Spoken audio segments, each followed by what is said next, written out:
CBS News Chief White House Correspondent Major Garrett has covered this White House and many others for CBS News. His new book, Mr. Trump's Wild Ride, is in bookstores today. He joins us from New York to talk about that. Major, good evening. Good evening. Great to be with you. I think it's interesting to point out, first of all, that Donald Trump has a 63% approval rating here in Alabama, which is a stark contrast, as you know, to many states in the union now. I think we can all agree on the title of this book, though. It has indeed been a wild ride, and I know you found that in your reporting for this. Sure, and wild ride doesn't necessarily mean it's a negative one. People love roller coasters. People love the thrills and unexpected jostling that comes with a ride like this. And one of the ways that the title works, I believe, as an extended metaphor, is this wild ride is still under construction. The president doesn't know where it's going in every respect.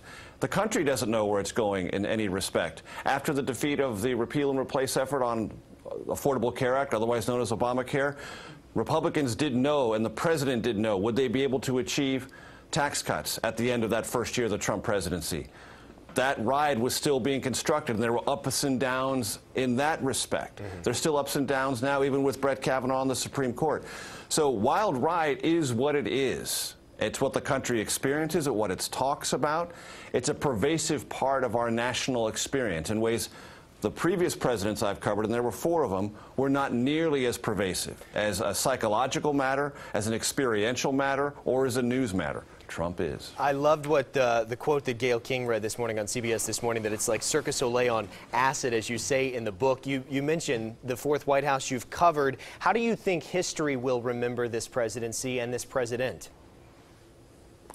As an important moment in American history. I say in the book, this is the first time the country elected someone who hadn't served previously in political office, meaning had a track record of some kind, or who had not led armies successfully into significant battle. Donald Trump didn't do either of those things. Those had been, until his election, the only 2 measurements by which a president could be deemed acceptable for this high office. He's changed that fundamentally by himself.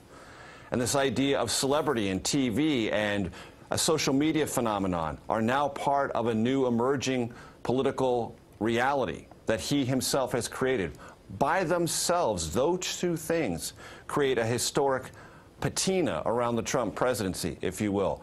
And in the first 18 months, whether it's tax cuts, the federal judiciary, immigration, or deregulation, whether you love those agenda items for President Trump or despise them, and I imagine many in your audience love them or at least encouraged by them, he's already been significant in terms of either accomplishment or fundamentally changing the contours of the conversation about those issues. You outline those changes. How has Washington itself changed, despite this particular presidency in this moment? In the time you've been there, how is the place that seems to sort of stay the same generation after generation, how have you seen it change?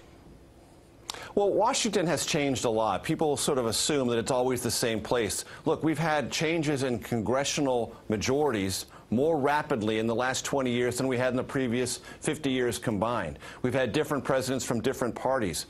What we haven't had is someone who came to the office of the presidency promising the country, I'm going to disrupt the system. And Donald Trump promised to do that. Now, his approach to deregulation, for example, is he disrupting the system? Well, yes, he's paring back regulations.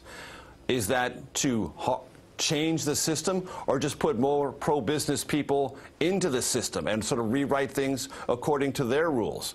I would argue it's the latter. So maybe it's not necessarily disruptive as it is only in a new direction. That's a reality of the Trump presidency. And the promises made and the promises kept aspect is always a measurement of an American president. Always. For this president, he identified fewer promises. They were harder and more edgy promises, if you will, and he's pursued them. And the hardness and the edginess of those promises has made his presidency both fascinating and tumultuous. CBS News Chief White House Correspondent Major Garrett, the best vocabulary and some of the best original reporting in Washington as well. His new book is out today. Major, thanks for your time. Thank you very much.